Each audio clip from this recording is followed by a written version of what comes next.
let's take a look at our top selections for Dan Illman, Mike Buer kicking off a 50-cent late pick 4 at Gulfstream Park on Fountain of Youth Saturday with this race. Let's throw up the field for the Grade 3 Honey Fox. These are fillies and mares going a flat mile on the turf. A very familiar name is your 7-5 morning line favorite, Mike. That's got Stormy, the number 2. She's banked $2 million in her career. She's beaten males in Grade 1 stakes races.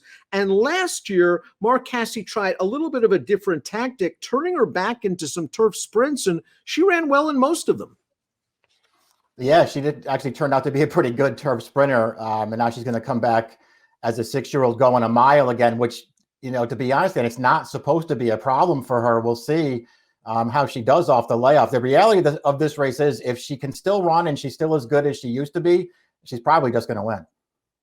I think you just put that perfectly. If she is at her best, she's supposed to beat this class of horse, and she has enough speed to work out a trip. Timeform US puts up the pace projector, and it's a blue bar situation, favoring horses on or near the early lead. Jakarta is a quick horse. I agree that Jakarta is going to get the lead, but if Got Stormy is sitting there stalking Jakarta, the old Got Stormy is supposed to go right on by. Yeah, sitting in that trip where the pace projector has her, if that's how the race does indeed play out, it gives her just a huge advantage in here. Now, a filly that's going to need some pace is the number 1 Secret Time, who's going to be facing older horses for the first time. She was Group 3 placed in France as a 2-year-old. Let's watch her second start in North America, the Sellers Shiraz at Gulfstream West on November the 7th. And you see her, she's kind of in behind horses turning into the stretch, and she'll run on a little bit at the end. She's slowly improving. She's got to continue to improve. This is the toughest bunch she's faced. True enough. I think she will actually improve, though, Dan. I actually feel like there's a chance she could turn out to be okay.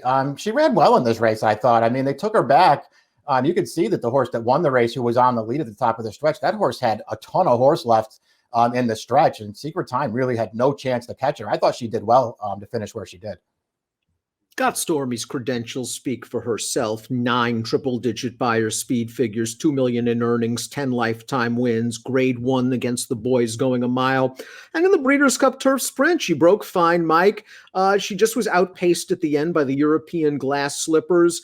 Not really much to say, except she's way the horse to beat. Yeah, she really is. I mean, I don't know how I really feel about her, Dan, at a short price anyway, just because it did sort of feel like through most of last year before they cut her back that she wasn't quite as good as she had been in 2019. And I don't know if I feel like turning out to be a good turf sprinter makes me think it's a good thing or a bad thing. I don't really know. She's going to be a short price in here. I won't be surprised when she's too good, but I think I'm going to try to beat her in this race. Nomazar, the 3, is entered main track only, so we'll move to the 4, Resetta, another 4-year-old that's going to try older. We haven't seen her since her North American debut, where she ran in the Saratoga Oaks, Mike, and she kind of gave an even performance that day. This is a really long layoff for Bilmont and Juddmonte Farms. It certainly is. I'm going to say that she's a bit of a wild card in this race, Dan, because she does have a lot of pedigree. She did start out her career over in Europe looking like she could be okay. I mean, she won her first 2 starts. She ran fine in a Group 3. She was very green still in those races.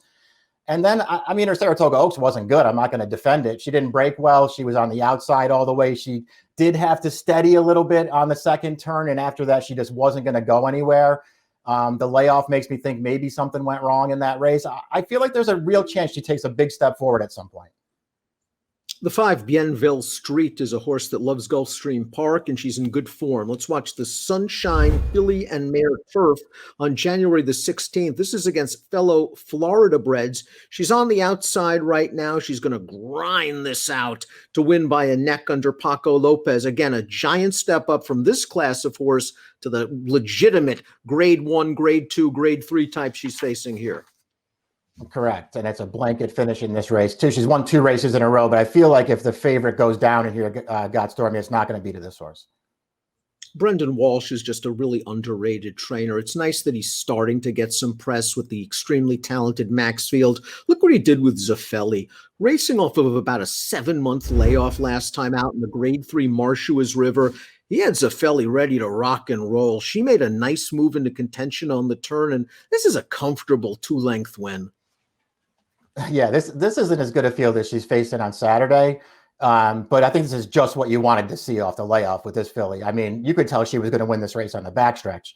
And she, really ran in there, and her form last year was good. I mean, she held her own against some good horses.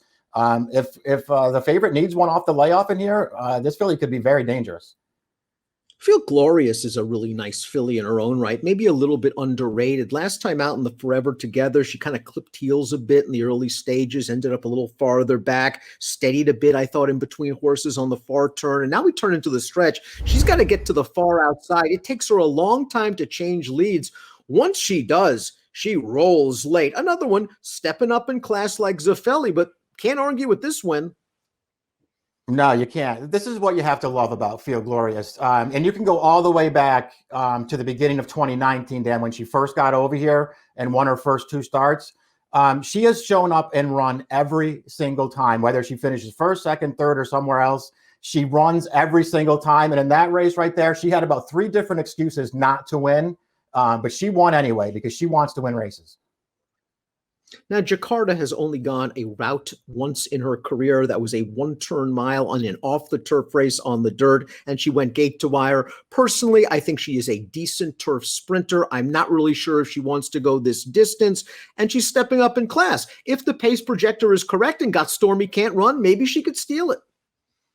Yeah, I think that's the only way she can steal it. If she just gets loose and Got Stormy fails to show up completely. To me, it feels like a pretty tough situation for her to be in, though, to be cutting the pace with the horse to beat sitting right up there with her. Art of Almost goes out first time for Marcassi, who, of course, also trains Got Stormy. Let's watch her most recent start. Her final start as a 4-year-old, the My Charmer Stakes. Mike, she made a prolonged move along the rail on the backstretch into this race. The race kind of falls apart late. I thought she moved early into the teeth of it. I thought it was a decent enough performance. She obviously has to do better, but I think she's done some good things in her career. Yeah, I don't disagree with your take on this. I feel like maybe she ran the best race here, and I'm not sure, what that means anyway. I don't think that was a very good field, but she maybe did run the best race there, and she does have some other races, I guess, that make her a contender. I had a tough time buying into her, Dan, and I'm just going to say, it's her first start in a few months. I don't think this is a positive trainer change. And let's take a look at our top selections for the Honey Fox Stakes. I went with Art of Almost because I want a price like you. I'm not completely convinced that Got Stormy is the same Got Stormy that was dominating horses in the 4-star Dave a couple of years ago. Zaffelli's a horse I absolutely have to use. The 7 horse in here for Clement, Feel Glorious, I have to use her as well. Zaffelli I respect a lot, though. Yeah, I thought the 6 and the 7 probably had the 2 best chances to beat the favorite if Got Stormy just isn't, quite up to the task here. And again, I just didn't really want a short price on her because I don't really know how I feel about her still. Art of Almost obviously has to improve from a figure standpoint, but she's multiple graded stakes place. And again, I think she made that early move last time out. Maybe she doesn't get enough pace in here. I think she'll run okay at a price at 12-1 and is at least worth considering underneath an exotic. 6724 for Mike, 9276 for me. The grade 3 Honey Fox kicks off a 50-cent late pit 4 at Gulfstream on Fountain of Youth Saturday. Good luck.